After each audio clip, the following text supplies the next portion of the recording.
L'interdiction temporaire a été instaurée sur une partie du territoire national dans le but de sécuriser l'espace aérien, protéger les couloirs d'évolution des aéronefs autorisés et garantir la liberté d'action des FAMA en opération. Tout survol de l'espace aérien malien est subordonné à l'obtention d'une autorisation expresse délivrée par l'armée de l'air du Mali. Le gouvernement de la République du Mali a constaté depuis le début de l'année plus de 50 cas délibérés de violation de l'espace aérien malien par des aéronefs étrangers, notamment opérés par les forces françaises, sous différentes formes, dont les refus d'obtempérer suite aux instructions des services de contrôle aérien, les falsifications des documents de vol,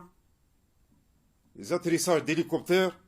dans les localités hors aérodrome et sans autorisation préalable, les vols d'avions de renseignement et de drones évoluant à haute altitude pour se livrer à des activités considérées comme de l'espionnage, de l'intimidation, voire de la subversion. L'un des cas les plus récents a été la présence illégale d'un drone des forces françaises le 20 avril 2022 au-dessus de la base de Gossi, dont le contrôle a été transféré effectivement au FAMA le 19 avril 2022. Le dit drone était présent à partir de 11h45 pour espionner nos vaillantes FAMA.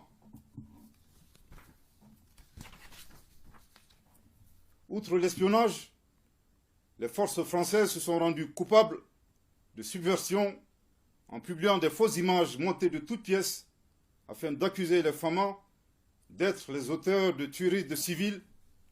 dans le but de ternir l'image des forces armées maliennes engagées pour la libération du territoire,